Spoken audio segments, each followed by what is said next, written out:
Welcome in, gang. Coach, super pumped to have you. So we're going to start real quick by talking about the NFL picks Coach made over the weekend, as well as the college football championship. And then we're going to get into a bunch of new awesome connections.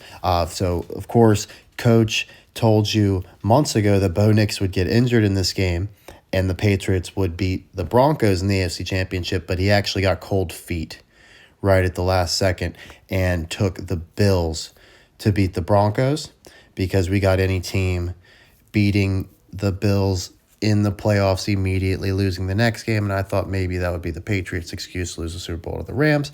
And of course, Josh Allen, good enough QB to do it, but Coach ended up going 3-1. Both of our Super Bowl picks survived, and at the same time, our rival National Sports Entertainment, who last year took the Chiefs to three-peat and made that horrible rap Coach made you suffer through, they managed to go 0-4. And to juxtapose an 0-4 weekend, Coach wants to bring on our special guest picker, who has helped the channel tremendously over the years, but always behind the scenes. You've never heard from him. And he managed to go 4-0, nailing all four of his NFL picks. We had a very heated debate over the Bills versus Broncos game because he was very upset that Coach was flip-flopping on the pick. He thought we had done more than enough to feel good about the Broncos. So I'm going to let him start off by discussing why he was so confident in that pick, especially bouncing back from, a shaky Steelers pick, which, of course, we've gone over, the reasoning being a bit convoluted. You wanted Tomlin gone. You just didn't think it was realistic that he could get fired even after a playoff loss. And, of course, he weasels out by stepping down. How think we doing, guys?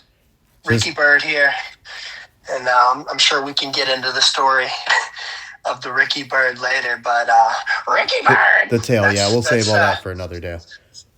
Oh, yeah. There's way too much good stuff to talk about than to be worried about my personality, my 18 personality. It'll shine through. We'll have plenty of segments for Ricky Bird.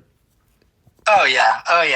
But yeah, so I've had the pleasure of working with Coach for quite some time.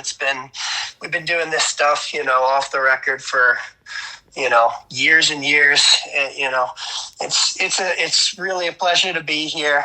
I went 4-0 with my picks. I'm really happy about that. You want to talk about I don't think we really need to talk about the Steelers matchup, right? Well, I've covered it. We summed that up. It's not that you thought the Steelers were world class, like you were like, oh my gosh, that's my surefire Super Bowl pick. We knew the Broncos and Steelers had history. We knew the Patriots and Steelers had history.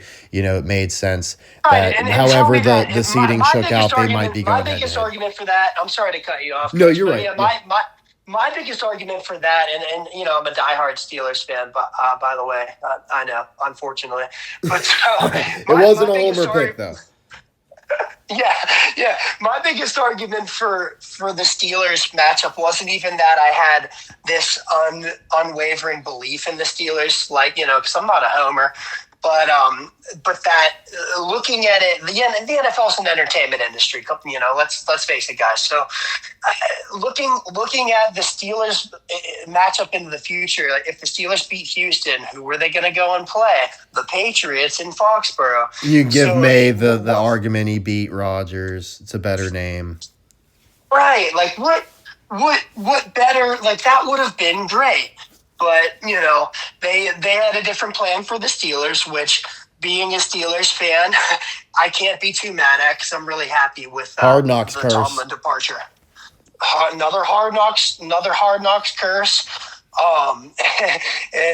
And what Coach said about the Hard Knocks curse is so true, and it's something that literally nobody is talking about, really, at least from what I know, is look at the AFC North. It's gotten completely blown up, except for the Bengals with their coach, which I would argue he should have been gone too. But the QB got injured, so he got an excuse, and that was clearly the Hard Knocks curse at work. That's exactly what I was going to say. Is they get an excuse, but I think the Bengals are going to be real bad.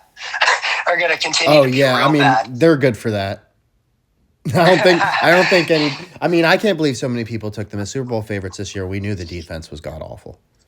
Oh my gosh, and ridiculous. But so let's. We don't. I don't think we need to spend a whole lot of time. Well, I on did. that. I actually had a good. I had a good one here. I'll bet you don't know who's on Hard Knocks this year. Who was just on it?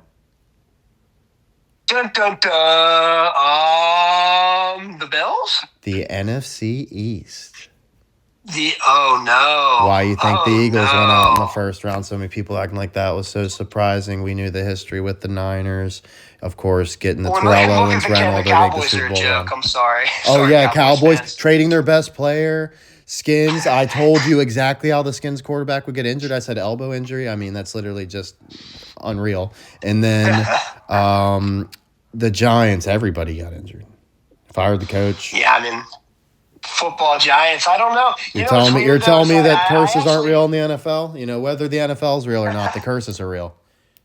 100%. You know what I did find interesting was the Harbaugh signing. Like, I actually like Harbaugh, and I think that he has a good chance to turn things around there for the G-men. But that's another conversation. We're not really. That's not the focus here. So I do want to say, so we'll breeze kind of through the Broncos and Bills real quick and get to the other three matchups. So this is the one that we had a big point of contention on, but we both ultimately settled on it was going to be incredibly close. What's actually incredible is you nailed the script. I asked you, how are the Bills going to lose? Because we know they're the cursed team. The Broncos don't have to win it. The Bills can find a way to beat themselves. I'm thinking a missed field goal, something like that. They do go out, and you hit me with something I just could not get through my head, which is Josh Allen is going to have the chance he's going to have the ball with his hands, a chance to win the game, and he's going to blow it. I was like, you're out of your freaking mind. After we just saw Trevor Lawrence figure it out, they're not going to have it go on some goofy kicker or something. So that just set me off. I was like, that's the laziest shit I ever heard in my life. You got to be a fucking goober. Come up with some goofy shit like that. And what do you know? Right on the money. I couldn't believe it when he made that overthrow. I was like, this, because I knew it that. So I told you earlier, where I had a text up here. I probably show that there's no way the Bills were going to win it in regulation. There was a point to where it was just like that doesn't make any sense. If anything, they're going to kick a field goal and force overtime, or whatever, right? So and then I said the Bills getting the ball second was a huge advantage. That's how they sell you the new rule. But I'm pretty sure both teams that got the ball second lost, right? Because didn't the Bears take it second too? Didn't the Rams have to? And then they threw that So pick. that was the only reason I was really worried about that Rams pick we made. I was like, oh my gosh, this sounds like the perfect. They run it back and then flip it right at the end. Like one team got the Hail Mary, the other didn't. We got the second team loses the first time, wins the second time or whatever. So I was a little bit worried about that. But ultimately, I know we agree on the Chicago game, not so much anything to be too concerned about with the Rams. It's more just a tough atmosphere, tough crowd, hot team, hot coach. Bears aren't overly and they're already impressive. expected. They were already so high up on the Super Bowl ballot, so to speak. So I think that you got to make it. You got to give off an air of mysticism with the Rams. It doesn't matter what they're doing. How the Eagles had that you gotta crazy game with the Falcons that was 17-14, and the Falcons could have caught it with Julio Jones or whatever in the first round. And that would have been that. Yeah, that, and that was back in 2018 for those watching at home, or 2017. Exactly. And then exactly. So yeah, I feel like the Rams, even though they lost that overtime game to the Seahawks, it's one of those to where there's no real loser. It's both teams got over, a WrestleMania, Mankind versus Undertaker or whatever.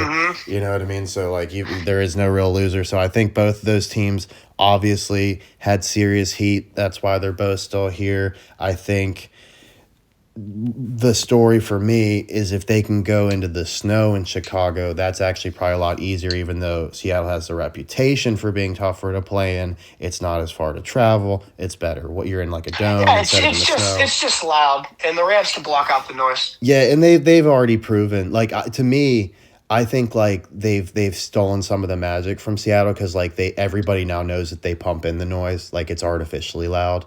That if it's not the fans making it, that makes it a lot less scary. But anyway, we won't spend too much time on that one. The Bears obviously gave us a little bit of a scare, but we explained, but obviously that's our Super Bowl pick. We were never super in doubt of the Rams. It's just we wish they didn't make us sweat so bad. You're not going to make Ben Johnson look like an idiot. Ben Johnson's awesome. But he already got his win. He's a first-year coach. He doesn't need to beat our Rams. We weren't too worried about that, especially when he can be right back there in the playoffs for our Lions to go against next year. There's a lot of reasons like that. Now let's flip over to Seahawks-Niners. Not a lot to say there. Just a rout. We didn't expect a close game. I didn't watch the game. Anything you want to say about it?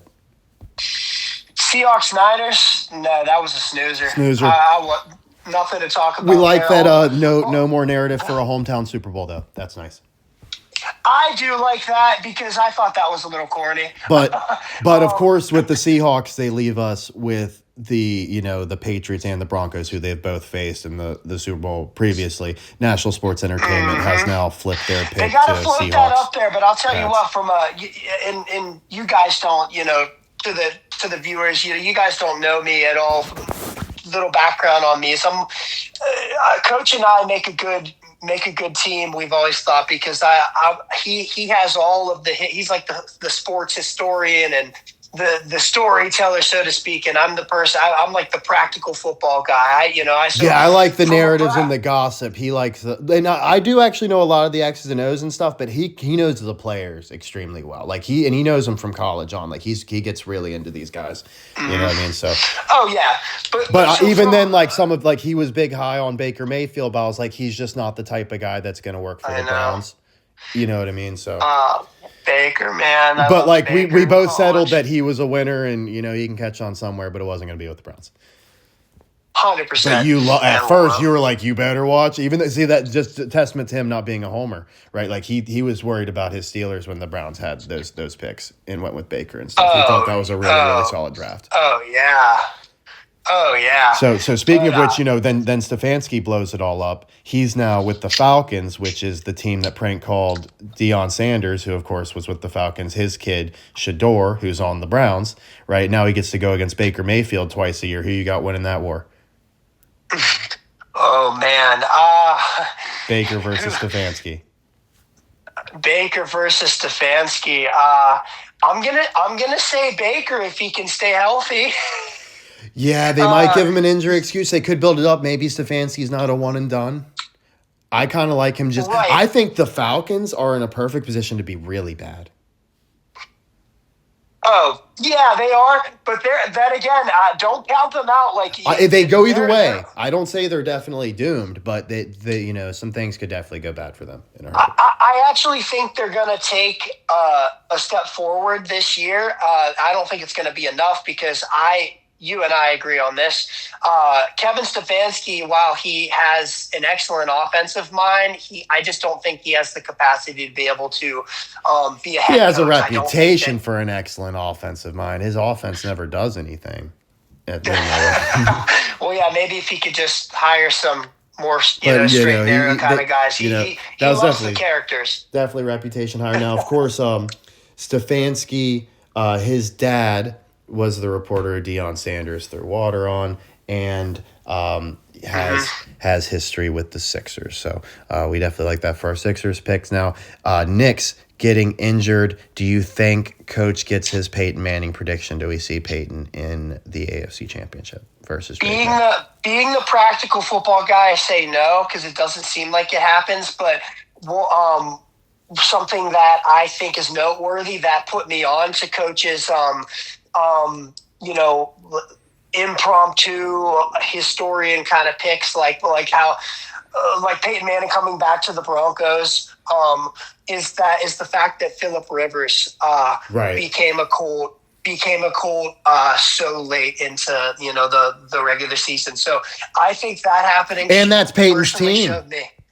Yeah, that could be telling too. So I'm not going to lie, guys. I thought at first that Coach was maybe a little in over his head, or maybe just a little too into the history for something like that. Because Peyton's injury excuse is real. Coach actually deals with what Peyton's injury is, and I wouldn't play football. So 1,000%. You, Yeah, you that's don't mess brutal. around Neck with the issues are neck. I brutal. wouldn't advise him to play this one, but it's fake football, so he's probably going to play, in my opinion. If we're being honest, though, I got to say, like, raw physicality wise, I haven't seen Peyton throw a ball or do anything physical in a while. But just by sheer looks, he looks like he's in a lot better shape than Phil is. Respectfully, Big Phil. I know. And he's you always put your right best there. effort He's in. been around the team the whole time. They dragged Phillip away from high school football. All right, and it's not like Phillip's been in like. Can you sign a all guy over in the middle of a game? I want to say. Why not? I want to say yeah. It's just something that happens. That's happening. Like, do they It happens suspiciously all the time, leave so one frequently. roster spot, or do they just cut someone in the middle? Danucci's just gone at halftime. Ben DiNucci from PA, the PA native himself. Oh my god, he's Gucci, bro. You know he's from PA. I think he played for Pine Richland. Yeah, he's lit. He's lit up. So, but he's got nothing on our boy Jarrett Stidham. Gosh, love that name. But yeah, love so that name. Jarrett's going against the team that drafted him, the Patriots. At least I think they drafted him. I know he was a Patriot and he was Tom Brady's backup. I think he's got like 4 career You're right. starts. He's maybe won You're one right. of them. He's apparently a decorate. He's a pretty decorated backup apparently. But you had a legendary. legendary reaction to me telling you that's who was going to be their starter. So I imagine you're not even the least bit worried about the outcome of this one. No, I'm not. Especially with the Bills curse hanging over the Broncos. Every team that beats the Bills in the playoffs loses the next round. That's not a good sign. And not just that. You know, we were talking about this a little bit earlier, but I think that the fact that I really think, like I said, the NFL is an entertainment industry. I really think from an entertainment standpoint, the NFL wanted the young quarterback matchup with Drake May and Bo Nix, and the fact that's not happening. It just wouldn't make any sense to me that they have it go any other way than for the Patriots to beat the Broncos. Interesting note, Bo Nix injury in the AFC Championship. He is former Oregon quarterback. Oregon just happened to go out sad to Indiana a hot second ago. So could be some I don't even want to there. talk about that. That was whew. Now that was a doozy. Now, Patriots and Texans, we didn't have a lot to really go into there because the Texans were so happy with their win over the Steelers. It was their first road win in franchise history. We pretty much just knew that was a foregone conclusion. There's no way they're going to have maybe a team like the Texans could sneak out a second round win, but not when it's the Patriots sitting there. Even a rebuilding-ish Patriots, no way. That's not that's not how the NFL works. Like I said with Ricky Bird, one might say a little bit too happy. That's they were way. I'm sorry for the Chihuahuas. Let me let them out. Get out of here, bud. Go. Yeah, I don't buy that at all. Seems like the Houston game didn't surprise me at all. The Patriots Houston matchup, I knew how that was going. Yeah, that one I did not watch, and the Seahawks-Niners I did not watch. I was a little nervous about the Bills, obviously, and to the fact that I flip-flopped. You know, if you missed that, Coach actually ended up whiffing on a pick that he had dead right down to the quarterback getting injured months ago. That leave it to Coach, kind of like how he didn't flip-flop on the Ohio State Notre Dame one last year, but he got really cold feet and told you to take insurance. And the other one that made me nervous was the Rams Bears, which of course both those games go to overtime. I think even though I ended up flipping on the Bills, I think that makes us look really good that those were the games that we were so nervous about. Coach didn't tell you what his favorite breakfast food is. What's waffles. That? What is that? Waffles? Oh, waffles. Yeah. Well, actually, if you would have seen the graphic, I made that pretty obvious. But Coach isn't afraid to tell you when he's not feeling great about a pick. Right? You know. I've been there. I've been there too. But that's why we make such a good team. Definitely. And, just to do a little bit of background. So we were teamed up when we made we said it was either going to be the Chiefs or the Dolphins beating the Niners. We knew for sure the Niners were going there to lose. We were a little bit concerned. The issue I had was I had the Dolphins at 85% to beat the Chiefs. We're not the type of people who like, in quotes, a boring script. We hadn't quite seen it all the way through with the Eagles getting back on and beating the Chiefs, ending a three-peat run like they had done with the Patriots essentially previously. So we saw the Chiefs as mostly just not exciting. But the second Mahomes' helmet cracked against the Dolphins, we knew we had it. That was it. And we didn't love it, but we knew that was it. And then let's see here. Of course, extremely close on like a bunch of long parlays. I think we got 13 out of 14s, and one was like a 16 out of it was like 14 out of 15. So one away from thousands. We had a few of those for sure that were more of the story. Don't take the points. And the craziest thing was like the one that cost us was the one that like I knew I should have ran both ways. Like if I would have had another ticket, and I absolutely would have just flipped that one or not put it in at all. Right. So that's why I say run the B script too. Don't be overconfident in any one thing ever, obviously. Now, of 100%. Course, if this is your first time joining, Coach's case for Peyton Manning with the Broncos is his relationship with Sean Payton, who's the current Broncos head coach. Of course, Peyton and Peyton, they face each other in a Super Bowl. Peyton's played for the Broncos, been to the Super Bowl, and, of course, Sean Payton coached the Saints in that Super Bowl, which was Peyton's dad, Arch Manning, is entering the draft this year. And, of course, the rivalry with Tom Brady. Coach has Tom Brady taking over the Lions spot halfway through the year, replacing Jared Goff next year to beat Shedeur Sanders and Josh Gordon and Belichick's Brownies. And let's see what else we got. So, of course, the down by contact controversy. We know they're always going to do stuff like that to make you argue. So we had some lost footage. We're basically redoing a video. And Ricky here was kind enough to point out, that we had another game in the playoffs go basically have the exact same type of play, but they ruled it right. And, of course, like that's a sign the Bills are cursed. If you didn't know, of course, the Bills are cursed. And as far as, we talked about, the Hard Knocks curse with the AFC East and stuff. I just can't remember if I mentioned that. Did we talk about the NFC East one on this one, or was that the last one? I think we briefly went over it. So the Eagles are mad cursed. Yeah. Of course, they lose to the Niners, the team they got Terrell Owens from, and everybody else in the NFC East is mad sad. Coach told you exactly how Daniel's elbow was going to get injured. Everybody on the Giants got injured, including firing their head coach, and the Cowboys trade their best player. At the same time, the other Dallas franchise trades Luka Doncic to Puka Nakua's town. And, of course, we have Puka winning the Super Bowl. Now, let's see. I think that pretty much covers it on the NFL. Any final thoughts? No, I would say that basically does cover it all, unless you want to speak on maybe the Seahawks, because I think that I didn't watch it. Go ahead. I didn't watch it. I knew it was going to be a rout. So the only thing I have to say is National Sports Entertainment took them to win the Super Bowl, and I'm glad there's no hometown script for them anymore. But they were so banged up, it seemed implausible. 100%.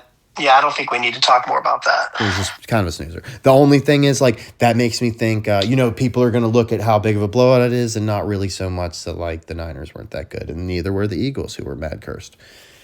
Mm-hmm. And let's shift over to college football. We both had Miami beating Indiana, but Coach took Indiana as his first pick to win the championship last year before he rightfully flopped to Ohio State before their matchup. And so it's not like Indiana came completely out of nowhere. And we had Oregon beating Miami initially. The big moral of the story for Coach there is don't change the bitch. If you got Miami losing to Oregon, have them losing to the other team that shows up. What do you want to say about the game itself, or your feelings about any of the players? Well, I'll tell you what. Hats off to Indiana. Even though I'm not a big Indiana fan, you guys will learn. Not in football, at least. Yeah, hats off to Fernando. My dad's favorite team is Indiana football. That's actually what got me hot on them last year. Coach didn't just come out of nowhere. He was like, "You better watch out. They're so good." But then when I flipped over to the team that was actually going to win it, I just didn't take them as seriously this year because I thought Fernando was a cornball. But so is Tebow. And Fernando is a total cornball. But we had a reaction to him. It's not like we just thought this guy's put me to sleep. Like, we both hated him. That's a sign he's on. 100%, and look at the comparison. Look at the comparison with somebody else who's very much widely known as a cornball in Tom Brady.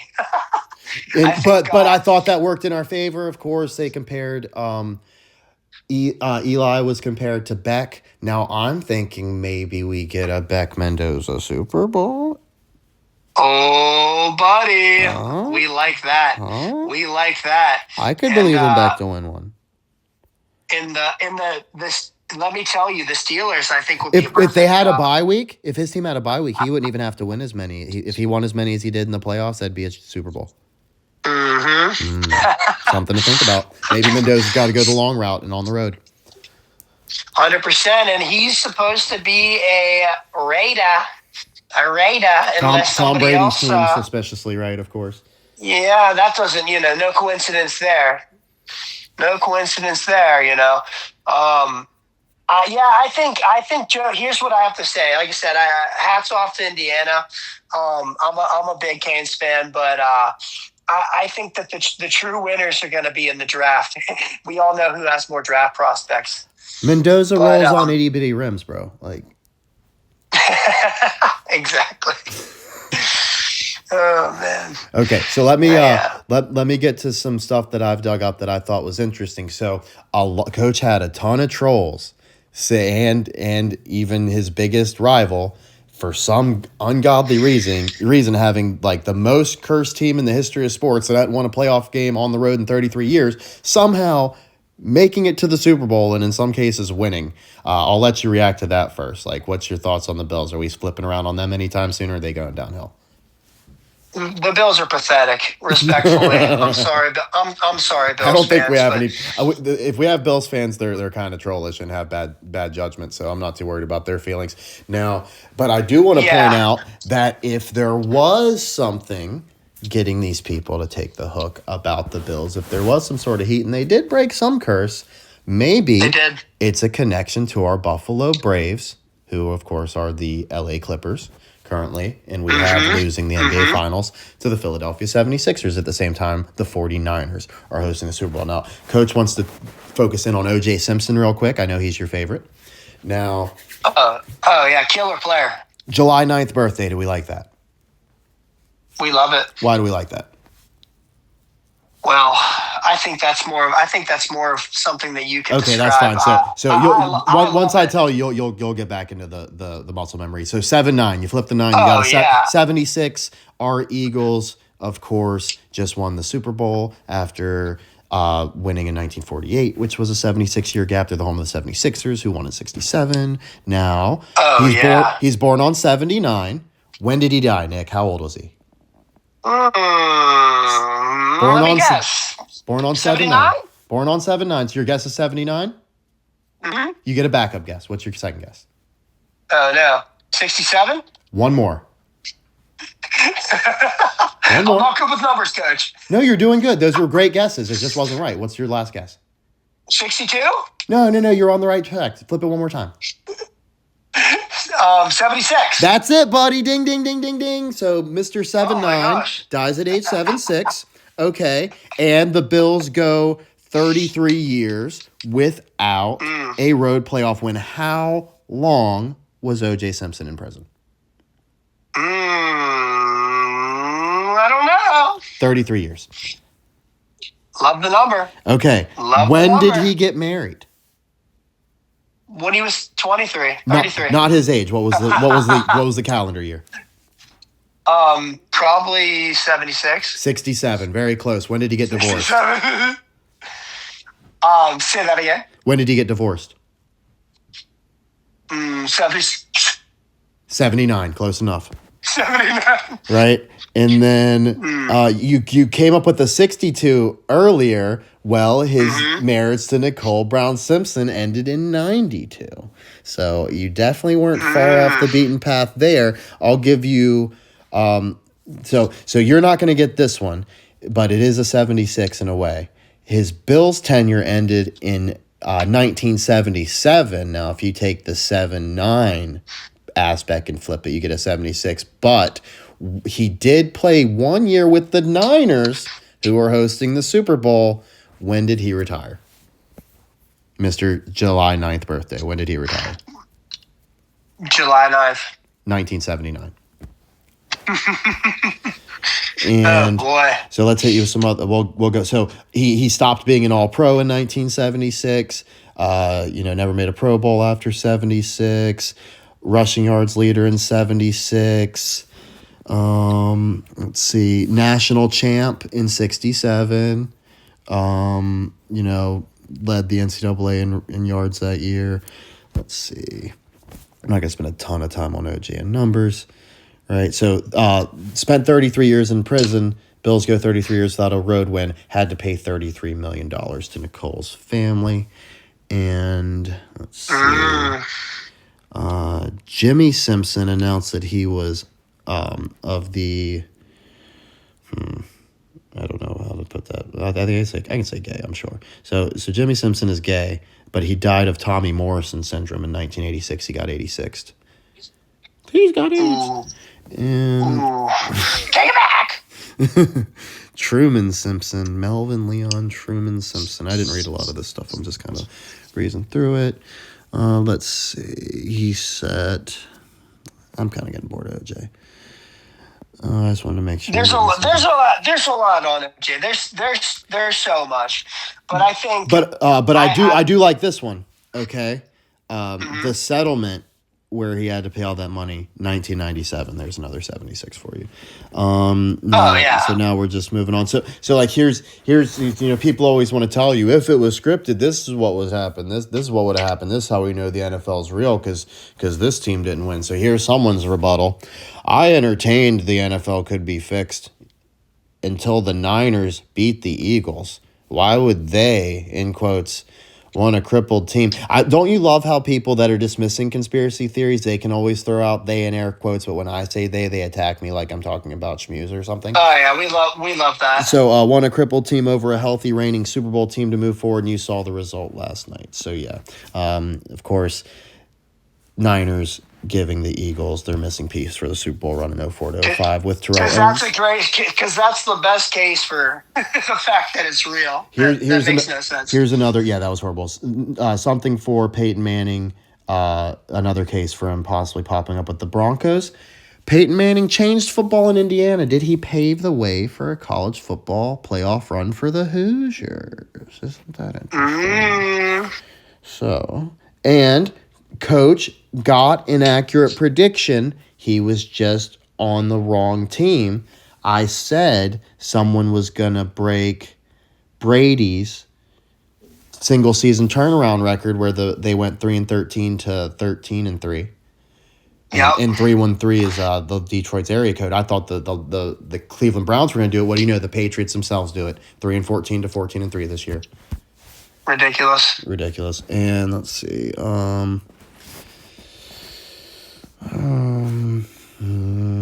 Just give me a second. We'll get cooking some of this. So you say Josh Allen's a big choker. Of course, that looks smart in retrospect. Major. Now 0-3 in overtime games ties Aaron Rodgers and Peyton Manning for most overtime losses. Another case for Peyton Manning possibly coming back. So Deion Sanders, going with the Falcons. He's got to face Baker twice a year. We think Baker's going to roll him. And, of course, Falcons prank called Shador. We got Kermit McDermott getting fired for the Bills. Old Kermit McDermott. And he's really, really mad about that call that didn't go their way, but we know it's because they're cursed. It's not the NFL being bad. They have an excuse.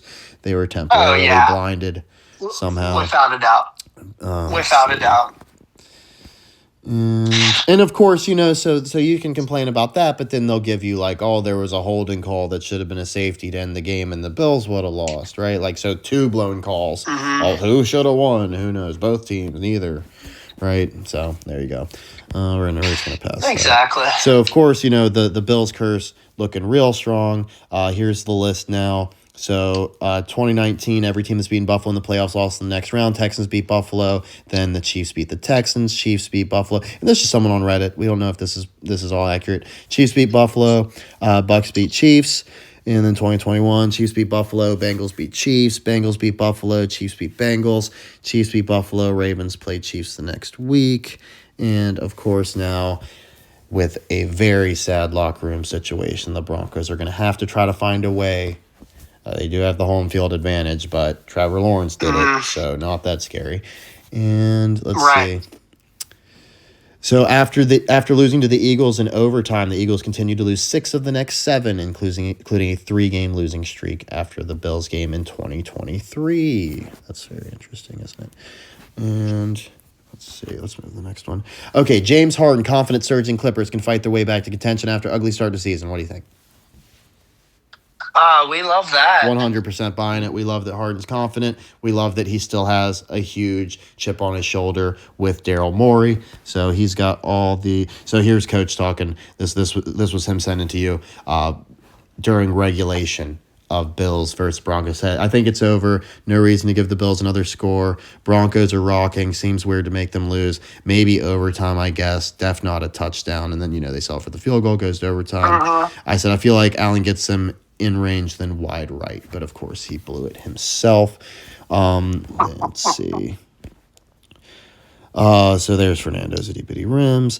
Oh, so here's some interesting stuff. I wish I had it more fresh because I had some really good stuff. So Coach was thinking about like 2 Live Crew being connected to Miami, and you got Luther Campbell.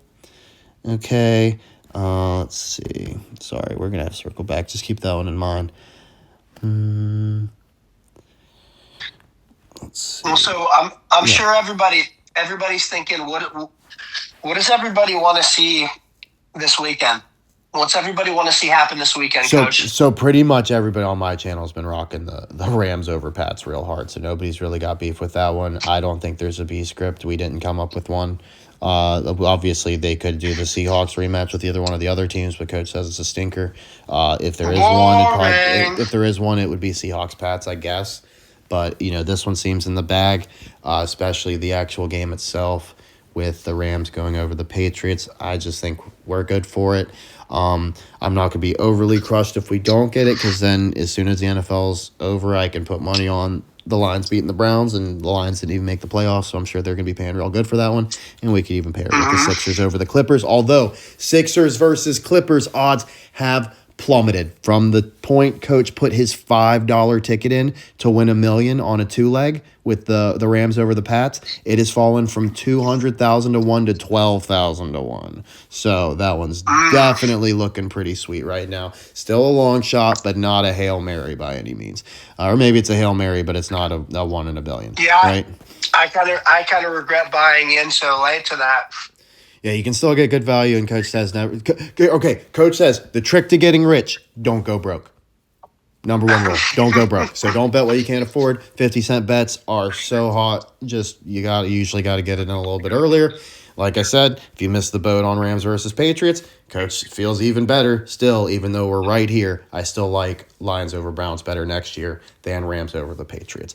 But the Rams have every reason to beat the Patriots. We have every reason to think we're right. And, it's just if I had to pick one, I'm rolling with the best Super Bowl ever. Sorry. I'm still a homer there with my not that they're either my home teams, but I've chosen those as my teams as the best teams. Well, right. I could seriously see as a B script if we were to be in the business of picking a B script right now. I could see a Seahawks Patriots rematch, but I think it would be pretty boring. I do. I don't. I feel like it doesn't have as much value as because of the history of the Rams and the Patriots. The history's better. There's history between both teams with the Seahawks and the Patriots too, but I just think that the storyline's even better. And who the hell is Sam Darnold? I'm sorry, I'm not bought on Sam Darnold like how I feel like so many people have. Yeah, I mean, I was right on him last year. I said exactly what they were going to do. They were going to look great and possibly look like they were going to win the division, and then not. So I nailed it with Sam, but this year I didn't want anything to do with him. He looks a lot better than what I thought. But I'm not worried about that team. I mean, credit where credit's due. He looks great, but I just think against who, right? So exactly that's what I'm saying. Like the fact, like both the Rams and the Seahawks have been fed kind of weak opponents, but the Rams having to do it on the road, I think, is the sauce. Mm-hmm. And oh my gosh. Sorry, I had to fight a sneeze. Okay. Yeah, bless you. So let's see. Appreciate that. So McVay. Let's see. Oh, so Coach wanted to point out that McVay looks like Bobcat Goldthwait. I know that this is nothing for you, Ricky. I apologize for that. So we're looking ahead to our Grey Cup winner next year. We only got a handful of teams, of course, to choose from. Of course, Coach is thinking somehow the Elks turn around soon and they're way at the bottom because they're horrible. So we'll keep an eye there. Am I saying the Elks are going to win it? Nope, because they need to be the Eskimos. So when they're the Eskimos, watch out. Until then, nope. Now, Ed Hockley, who is the brother of who, Nick? Who's the other Hockley? I don't know, but I know what I think about them. I think I have it here. Oh, well, yeah, as a Steelers fan. So Ed Hockley is 70. Sean. That's it. Ed Hockley is I just wanted to point out he's 76 years old. Very interesting here. So Coach has been super hot on Frankie Muniz, who, if you didn't know, Nick, is a NASCAR truck driver. Did you know that? Frankie Muniz? Didn't he also have his own band? I didn't know about that, but you know who Frankie Muniz is, right? Like Malcolm in the Middle kid? Right? So he probably had his own band too. But yeah, so he's an actual professional driver in the NASCAR Truck Series. And Coach, he's like historically terrible, basically. And I think he's going to turn it around. And I thought a big part of it, because he's been in like this weird depression, is that they're going to bring back Malcolm in the Middle. Well, the revival actually got a premiere date. They've recast Dewey. They've released a trailer. It's for real. So that's looking good there. And then, this is a very interesting one. So in the 2024 NFC Championship game, do you remember when the Skins kept jumping the snap at the goal line to like delay the game at the end of the game? Like it was super pathetic. Well, they enforced the rarely used unfair axe rule. Okay. I thought it was very interesting. Malcolm in the Middle gets the reboot. Life is unfair. So just saying, it's weird how stuff seems to sync up sometimes. And then let's see. We don't need to talk. I don't know why I had that on there. First AFC Championship appearance since the 2018 season. That was the year the Patriots won it, and if the Eagles didn't beat them the year before, they would have three-peated. So I guess it's not really as rapid of a rebuild as it feels. Nobody, at least the common sports fan, I don't think, would want the Patriots to be on any sort of good trajectory anytime soon, so it feels ahead of its time. But they have seemingly suffered long enough to be in the position they're in. It doesn't feel like they've taken any shortcuts, but I don't think they are quite as good as everybody's going to think they are, and catching a Super Bowl's loser curse is going to be rough, but they may have found their QB of the future. So let's see. I think they have. May's great. North Carolina guy, too. Yeah, of course, and Coach loves that because that's where Bill Belichick is, and we got Belichick taking over the Brownies. And North Carolina's just beautiful. Ricky Bird loves the South, of course. So Coach was saying, we were talking about Josh Cribbs, and I thought it was interesting. You know, he was on the on the Browns at the same time MTV Cribs was on the air. Mario Cristobal, so he's on the same team as Alex Mirabal, and Cristobal here coached the same team that got hosed in the national championship by the pass interference call thrown by Randy Crystal. So that was interesting. We're going to move on. And check this out. So like I said, Mario Cristobal and Alex Mirabal. So Cristobal and Mirabal, well, what's the odds that Mirabal goes to Christopher Columbus High School? Yeah. So that's a fun one. So Browns legend Bernie Kosar, like on his deathbed, they're really like, coaches wanted this dude to basically die forever. But Miami loses. I'm thinking, does this dude hang on to curse the Browns into losing the Super Bowl next year and then dies? Like right away? Like the Browns let him down one last time? Isn't that like, that's the classic joke? Yeah. I want the Browns to be my pallbearer, so they let me down one last time. Yeah, we like that. I'm thinking he actually hangs on because he got the surgery. In theory, he just keeps having complications, right? So I'm thinking, yeah, his time's numbered, but he's a fighter. So I think he hangs on and curses them, and he's the reason they ultimately lose. So let's see. The Houston Texans are still the only team to not play in a conference championship game. We hate the Texans. We love the Houston Oilers. Texans suck. I was just going to say, wait till they become the Oilers. Jimmy Butler blows his ACL after Curry pleads with the team to not make any short-term moves. Thoughts on Butler or the Warriors? Jimmy Butler is a complete head case, if you ask me. Yeah. I don't think at the very least, he's very volatile. I mean, maybe he can be channeled into a finals run, but you're playing with dark magic there. 100%. I don't take Jimmy Butler if that's the only move I have. I don't know if I'd go that far, but I gotta make sure I got some headstrong brothers around him that aren't taking any shit. Anybody remotely soft, he's running out of town. We can't have like a JJ Redick just shooting threes or something. You know what I mean? Like we gotta take dudes that can take a punch and not even feel like they need. Like that's all you got, Jimmy? Shut up. Yeah. No. Exactly. Yeah. Yeah, I think the Jimmy train is passed. But here's an angle. So Jimmy Butler, right, famously derailed the Sixers process. You know, I didn't like the move to begin with because I love Dario Saric. They had to give him up in the trade. And Chicago Jimmy here, he goes from Philly to the Warriors, right? Philadelphia lost their team to San Francisco. The Niners and the Sixers both numbers. Niners hosting the Super Bowl this year. Wilt Chamberlain plays for both the Sixers and the Warriors. It's very interesting that he would be, like, it's not Curry getting injured. It's Jimmy Butler getting injured. That seems good for us. That gives the Warriors an excuse to let a team like the Clippers get past them. Curry doesn't look bad. He wanted to rebuild anyway. He's been loyal. Maybe he asked for a trade to the East. We had Seth Curry. Maybe we get Steph for a couple. Who knows? That's not the craziest thing I've ever heard. Maybe the Sixers land with him, but I still think we get Carmelo Anthony somehow.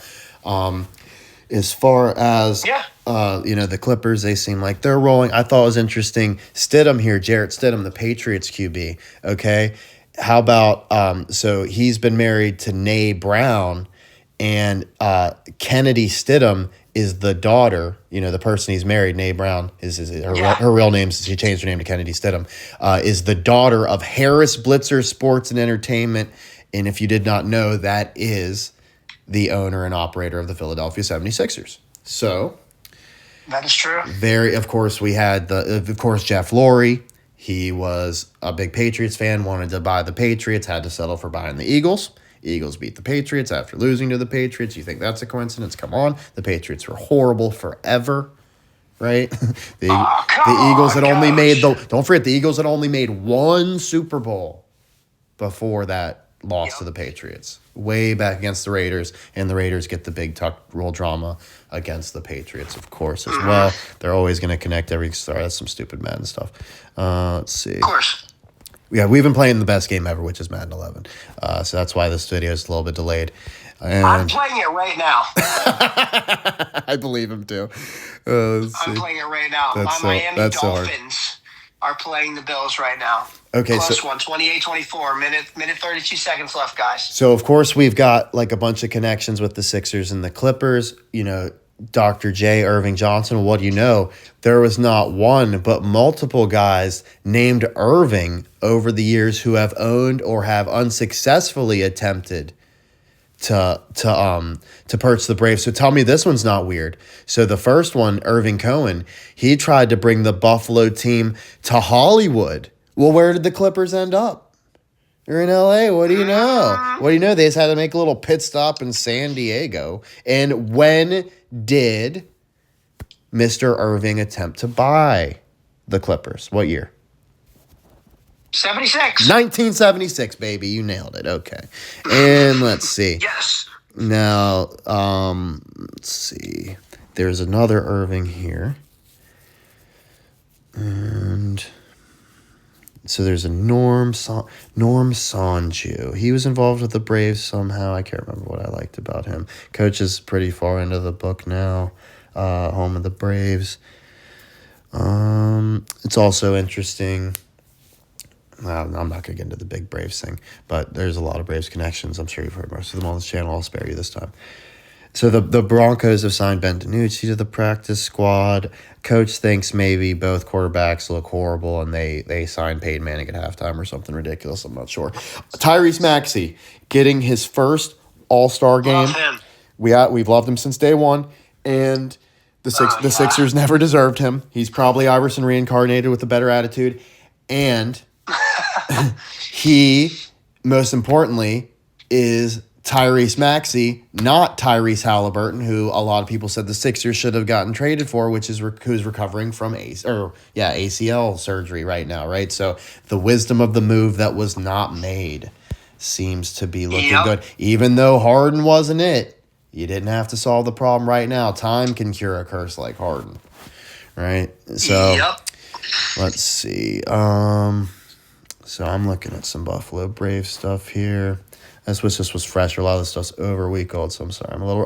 okay. So the Clippers and the Celtics once swapped franchises. Who is the Sixers' biggest rival? Wouldn't it be better to beat the Celtics than anybody? So we, via proxy of the biggest joke in the NBA, get to beat our most hated rival at the same time the number one pick we traded, or I guess Tatum should have been the number one pick, right? But we took a bad number one pick, so they get the best talent in the draft. He's nursing an injury, gets his excuse, probably makes some miracle recovery to prove his toughness, but his athleticism is not the same.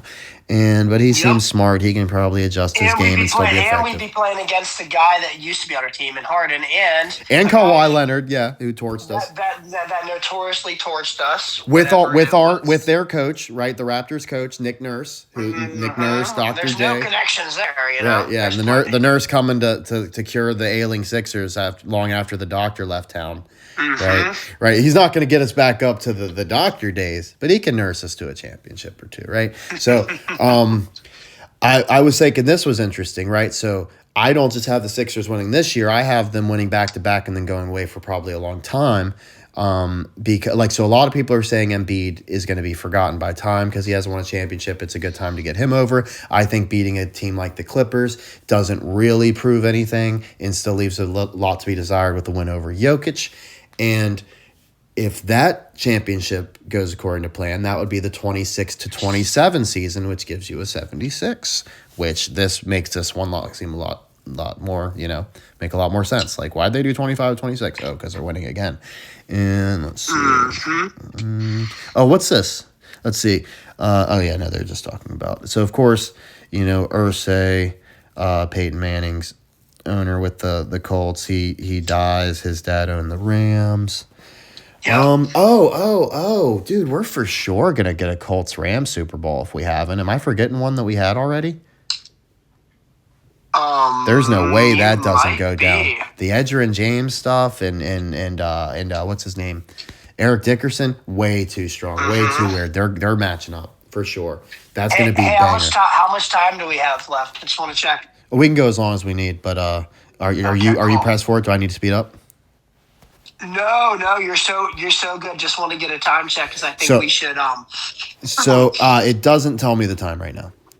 So, but it is 2 o'clock. No. It is 2 o'clock now. As far as so another Irving here, Irving Levin.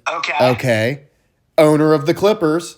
Okay, but what's the other team? The Celtics. So Irving Levin, owner of the Clippers and Celtics. I'm thinking he was the one that made the trade. Okay, if I remember correctly. So, he's the one that he swapped franchises, right? So then that's another. So Irving Levin and what was the other Irving we had? Hold on, sorry, I got to flip back. I'm sorry for making you watch me flip on the screen, guys. Just hang tight. Nah, you're good. Likes to be accurate.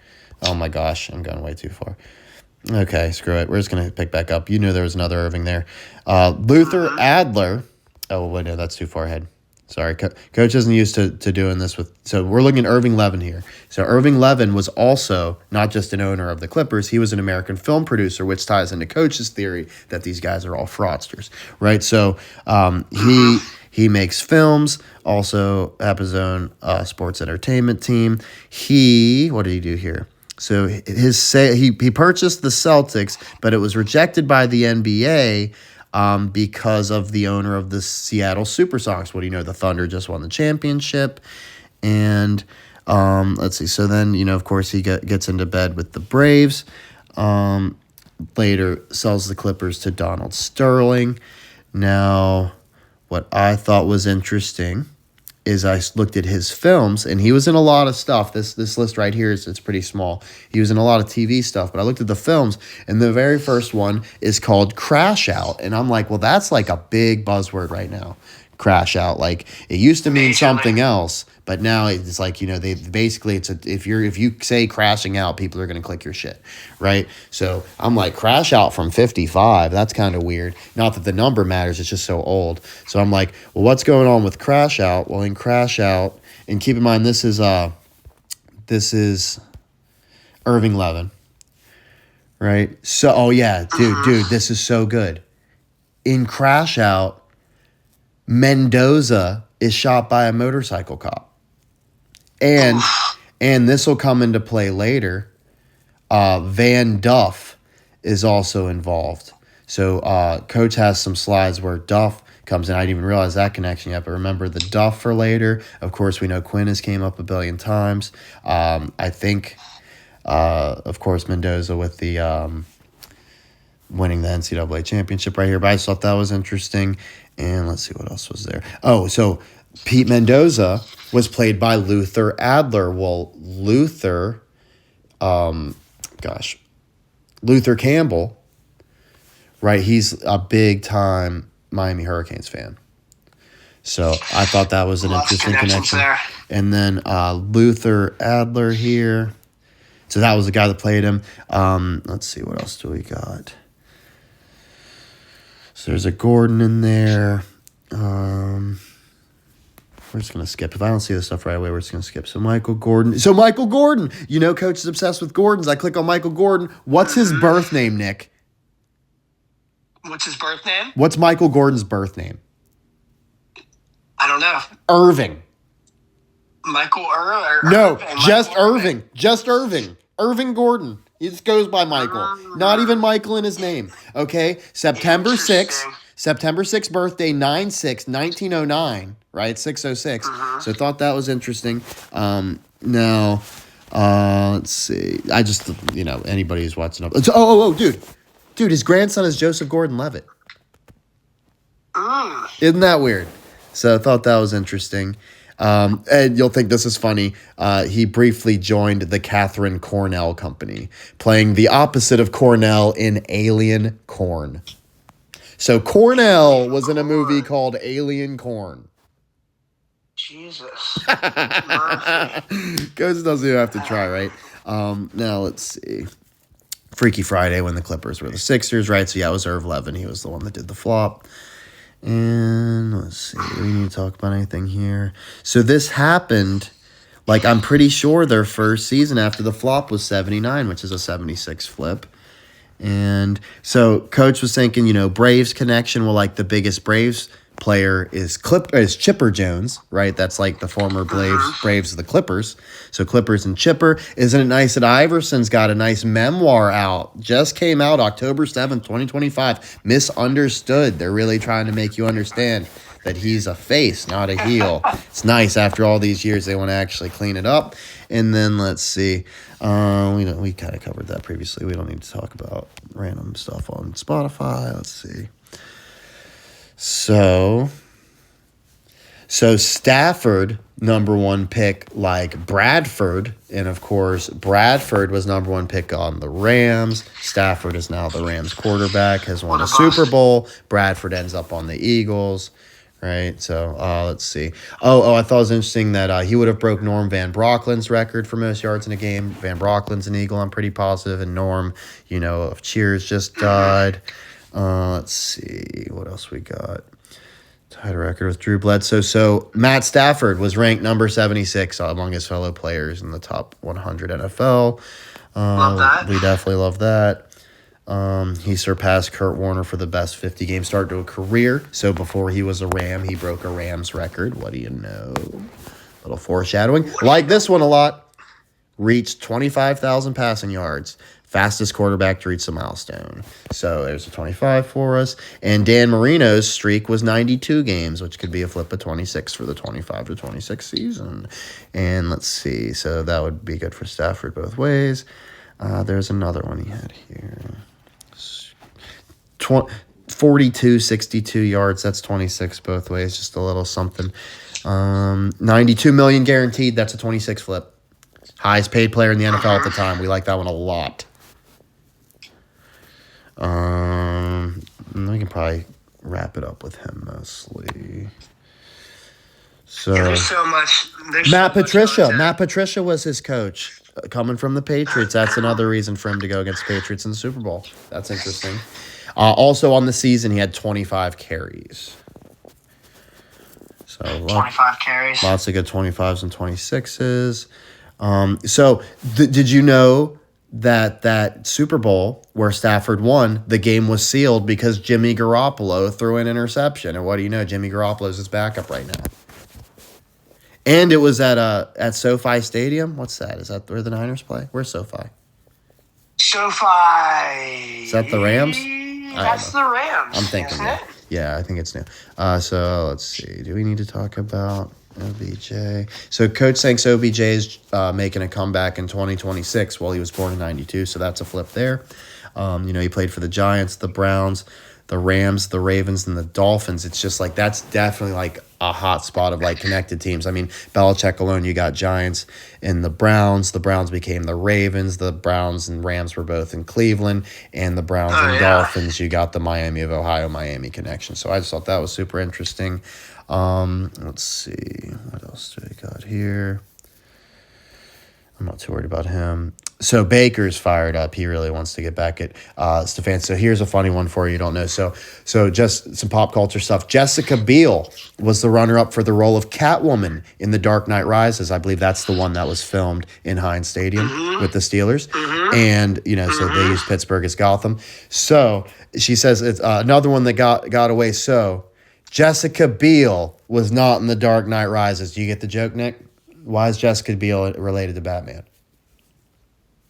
Why is it? What is our boy Joe Burrow drive? Freaking Batmobile. The Batmo Jessica Biel? Yep. So I'm thinking maybe she's Ally McBeal. Just throwing that one out there. Not super married to that. That's Callista Flockhart. Very strange looking. She's married to Harrison Ford. We've got a bunch of Harrison Ford stuff going on with us. Jessica Biel, according to Today.com, will not name her child Batmobile. So, we got Bradley Fletcher. He was on Fletcher Cox's team. They had a little fun there. He was a Ram, an Eagle, and a Patriot. What a nice little career he had, right? And let's see, Jarrett Ryan Stidham, Ryan Day, he won the NCAA championship this year. Let's see, he played one season for the Raiders. Oh, so this is fun here. So Stidham, was a backup quarterback to Seth Russell, but he, so he's a backup, and then Seth Russell goes out. He goes in for Seth Russell. What do you know? Goes to the Broncos, backs up Russell Wilson. Oof. That's fun, right? And then let's see. I've got a better one for you later. A really weird one. Okay, so last time Patriots and Broncos met in the playoffs, Tom Brady and Peyton Manning faced off for the final time. That's another reason for Peyton to come back. The last team he played was the Patriots. And Joel held up a weird, like when he scored 70, he held up a piece of paper that scored 70, like when Wilt scored 100, right? So Coach says there's some sort of weird symbolism there. We're going to pass Amanda Bynes looking like a freak. Eric Anthony Mangini, interesting. He was a Cleveland Browns coach, and we've got Carmelo Anthony coming back to help the Sixers. Epic. I'm using this playbook right now. Yep, and I thought it was interesting. He was fired by Chip Kelly, who of course just won with Ohio State, and had the Eagles connection. He also coached with the Niners, who are hosting the Super Bowl. Ravens, we know the connections there. I thought this was great. So Mangini was a former assistant under Bill Belichick. So I'm like, let's check this out. So they both, Mangini and Belichick. So Mangini gets a start because of Belichick. They both played for Wesleyan, and of course, Tom Brady's favorite player, none other than Wes Welker, right? So I thought that was weird. And with Mangini, he was given a job, like he was straight up like what they call like the mailroom intern type deal. Like he worked his way up from the bottom and only got to start because of Belichick. So Belichick liked his work ethic as a ball boy and promoted him to some other garbage job and then made him an offensive assistant. From there, he got to start. What do you know? Mangini goes on to be the one to blow the whistle on Spygate. And of course, he coaches the Jets, who Belichick hates, right? So hilarious. So looking at Belichick, let's see. It's just showing you the Wesleyan thing. Detroit Lions played for that. He was an assistant for the Lions in '76. Isn't that interesting? Sure is. Here's Wes Welker. So Wesley Carter Welker. We've seen a lot of Carters. Like, didn't Jimmy Carter just die? I know Jalen Carter was in the Super Bowl. Let's see. Let's keep rolling. So what? Wes Welker.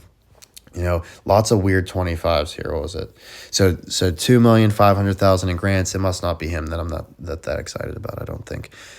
Okay, so this is the Mangini stuff I was telling you about. Let's just skip through this. Let's see if there's like anything. I thought this was a fun. Warning. I gotta take a meeting. I gotta have a meeting here in the next few moments. If we could wrap this segment up, but it's been a great time. Well, let's go super quick. Okay, so and then if you got to drop, you got to. But let's see. So I thought that was funny. Mangini's coaching style had so alienated his players that they seemed deep in despair with no fight left in them. Only a few months after he took over. Does that sound like some classic Browns scrap? So. Let's see. Of course. So he coached Peyton Hillis, right? There's like your Peyton Manning connection, all that sort of stuff. We couldn't figure it out. But what do you know? Mangini's connected to Belichick. Belichick goes with Brady. That Mangini quote. That's dire. That's good Lord. And then let's see. And then to go on to get fired by Chip Kelly, and Belichick loves Chip Kelly. What do you know? So Mangini. So Mangini's brother-in-law is Toronto Blue Jays president. Blue Jays were just in the World Series. Let's see. He had a role on The Sopranos. Of course, we've talked about the other coach, Tony Sperano. And let's see. Anything else interesting? Coach says this chick from Garfunkel and Oates is D from It's Always Sunny. I think Chris Pratt is doing the Matt Stafford thing. Let's see, Shefford. So Phillip Rivers interviewing for head coaching job for the Bills. Here's the Andrew Reynolds and the girl I'm talking about. I also think it's Cheryl Hines from Curb Your Enthusiasm. So guy connection to the Drew Carey show. We think that's interesting. We're not going to spend too much time because so Coach thinks these two are Garfunkel and Oates. Boom, like for sure. And then very weird symbolism there. Coach did a remix here of this song, but they blocked it on YouTube globally, so I got to do it without a beat, and I got to rap the whole thing. So Coach can do that at the end after you drop. So this is what the strikes usually look like. Coach gets these all the time. He doesn't worry about these, but Coach got a straight up where you see blocked, meaning nobody could see it. So that was very disappointing. Now, MVP finalists: Josh Allen, Trevor Lawrence, Drake May, Christian McCaffrey, Matthew Stafford. First, who do you got winning MVP? Who do I got winning MVP? Stafford. I think I could go either way. It's either between him or May, but we love that they're like the real true finalists. And like, why not have the two true finalists? Duke it out. I'm thinking maybe give May an MVP, but give Stafford the Super Bowl. Let's see. This is a good one here. This one's a good. Or you hose May and you don't give them either, and then that gives them a case for next year. So I've got a really good one here. So when Brett Favre was with the Vikings in his last year, he was knocking on the door of a Super Bowl, and you know how cursed the Vikings are. They're literally in the NFC Championship. He throws an interception to completely blow it. And the commentator goes, "Why do you even ponder passing there? Do you remember?" Because they were in field goal range. Do you remember who replaced Brett Favre? Christian Ponder. Christian freaking Ponder, dude. What in the world? Right? How wild is that? And then, let's see. Something. So Brett Lorenzo Favre, he's rolling in a Benzo. It's probably John Favreau. He had an appearance in There's Something About Mary. That's a comedy. We're not going to spend too much time on old Favre, but just thought that was super weird. Oh, yeah, we can skip that. We're going to. So the Gipper, right? So the Gippers team just lost a national championship last year. Notre Dame. Gipper rhymes with Clipper. right? There could be something there. He died at 25, right? So they lost in 2025. That's very interesting. And let's see, I had something else there, but I thought it was so. His career mark lasted over 50 years until Jerome Heavens broke his record in 1978. You know, they were probably had some really corny calls back then, like "Oh my heavens." Right? So I just thought that was a really corny old time name, and it seems like you'd never see that name again.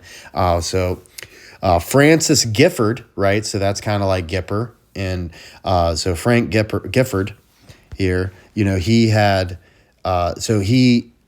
he started in 1952, right? So the flip of that's 2025. Eagles win the 2025 Super Bowl, and yeah, he had his career famously interrupted for 18 months because Eagles linebacker Chuck Bednarik laid the wood, right? Concrete Charlie threw him in the mixer, and then it's simply called the hit, so you know he got rocked, right? So but Gifford returned in 1962, so that's a 25 and a 26 little thing there, and most people would be like, oh, so that's for the Giants, but when you know the connection with the Eagles, right? It could have just been the 25 thing there, and let's see.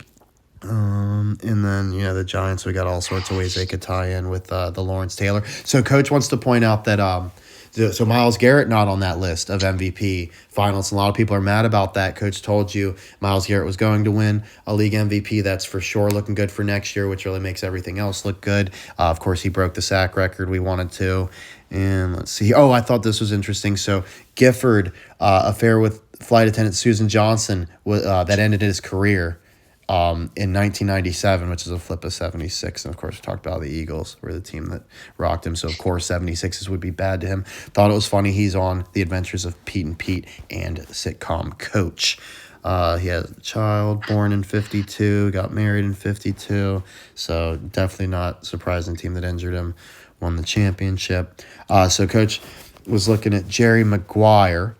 Right, so Jerry Mcguire, released in 1996. Who do you think was the home run leader in 1996, Nick, when the big movie? Mark McGuire. Mark freaking McGuire. Was it his first time? Yeah. You would think, but somehow he won it back in 87 and then waited a full 9 years to do it again right when Jerry Mcguire comes out. He just forgot how to hit for 9 years, and then it's this huge rush, with Sammy Sosa. So Jerry Mcguire, same time Mark McGuire, right? A bunch of corny stuff there. I'm sure there's a billion things we could pick apart, but Coach didn't grab a whole lot. But Frank Gifford was in that. Hey brother, you got a dip. I gotta take this call. But listen, it has been absolutely wonderful. It was nice to meet you guys, and I'm sure we'll be able to do this again. I'm looking forward to it, Coach. We're good, buddy. I appreciate it. I can wrap it up from here. Thanks for giving us a recap. And just to clarify, for the testament, we're on the same page with the NFL picks the rest of the way. We think it's the same script and everything looks groovy. 1,000%. 1,000%, brother. So take it easy, buddy. Good luck with your meeting. Of course, brother. Looking forward to the next one. All right, guys. Appreciate you. Have fun playing Madden. You too, buddy. Alrighty, so let's pick back over. So Coach definitely has some more heat. We didn't get quite to the best ones yet, but I want to know. There's a lot of stuff I kind of just didn't really want to get into.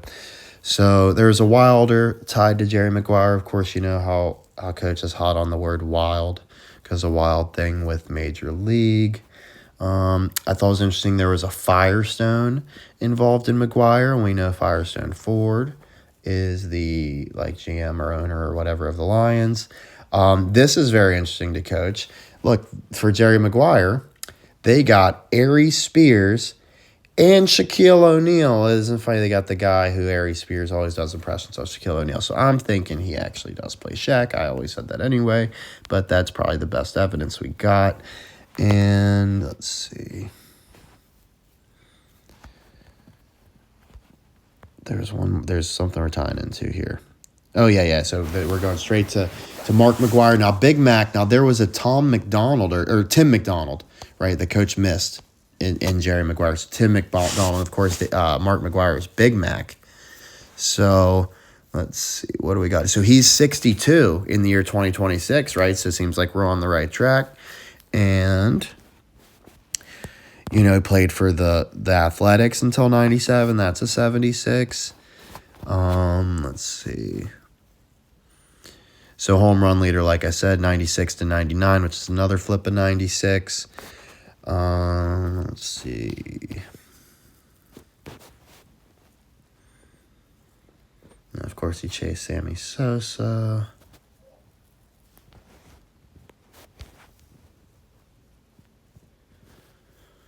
So when he was with the A's, they lost to the eventual champion Toronto Blue Jays. Of course, we said the Blue Jays were just in the World Series. Had a league-leading 52 home runs the one year. It's a flip of 25. I guess in baseball, 25s aren't good for us, so we really only like the 62s. Or 92s. Or, of course, 26s. Or 29. And then, let's see. But there's a 92 right there. 92 All-Star break. Put on a victorious home run hitting show at the Home Run Derby. And that's when they lost to the Blue Jays. So, yeah, that's a 26 flip for us. Let's see. Total of 363 home runs. It's a palindrome. And let's see.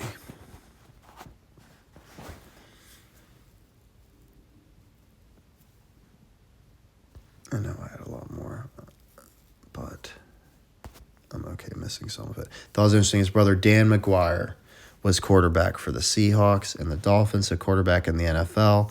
And then he was on Brother's Little Helper episode of The Simpsons. And check this out. He worked as a hitting coach for players like Bobby Crosby, right? And it said his son is named Max, right? Oh, did I miss that?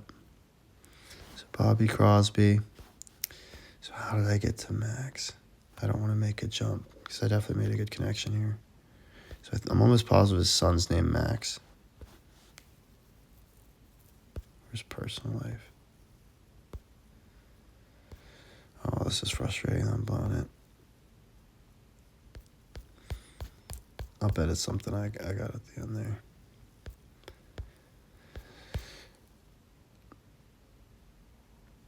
Oh, okay. So I thought it was interesting. So here we go. Max and Mason. Brothers Max and Mason. Okay. And I'm like, well, isn't it interesting? In the NFL, we got Max and Mason Crosby, and they had that Bobby Crosby thing. And then he's in Shady Canyon, Irvine, that's Shady like Shady McCoy, who has the Lions and Eagles connection, Irvine like Irvin.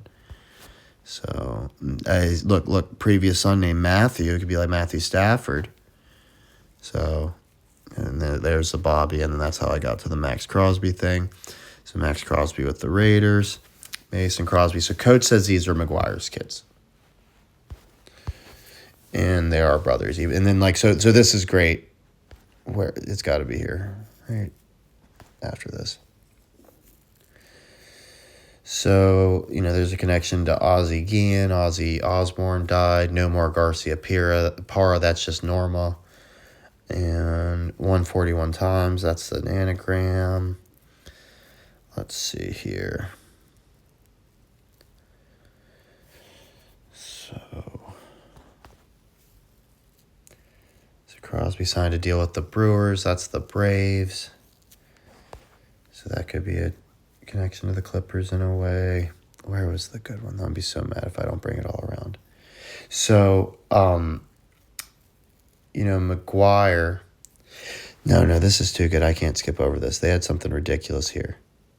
Or maybe it's the McGuire after this. You know what? I think it's the McGuire after this. It'll come back around. So, of course, Mark McGuire, he was on The Simpsons. That's like Duff Beer. So let's look at Hillary Duff, right? Lizzie McGuire. That doesn't seem like a coincidence, right? Earhart, I wonder if that's like an Amelia Earhart thing. So Lizzie McGuire, born 87. That's when he first led the league in home runs. His one random one makes a lot more sense when you factor her in. What do you know? Frankie Muniz hates her guts because of the Agent Cody Banks thing. She wasn't supposed to be in the movie. He feels like she stole her thunder but won't admit it. And, we got all the stuff with Frankie going on. Let's see. Haley, that's like Haley Mathers. We got Eminem's team winning it. Aaron Carter died recently. We talked about the Carter stuff. She was with good Charlotte singer Joel Madden. There's it seems like a football clue, right? Look at the NFL. And, you'd be like, well, Mark McGuire doesn't play in the NFL. Yeah, but his two kids do. Max Crosby and Mason Crosby. Well, they're not really his kids. Okay, well, you can believe the narrative. All right, whatever. I don't actually care. So Duff, she donated, this one's crazy, donated $250,000 to help 2.5 million people, $250,000 for 2.5 million meals in 2005. Okay, cool. So she made me think before I speak, so Coach couldn't say that's so gay anymore. So thanks, Lizzie. Of course, Lizzie would do some shit like that. You never want to hang out with a Lizzie. Like a Beth is real chill. Elizabeth is solid. Lizzie, she's a skank. I'm sorry.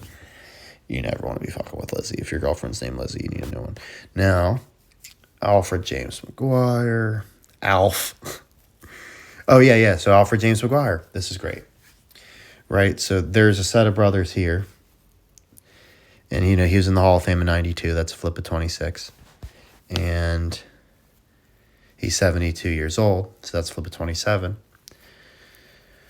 He and his brother both played for the Knicks. They're the only, pair of sibling brothers to both be in the Hall of Fame. There's another pair of siblings, but it's Cheryl and Reggie Miller.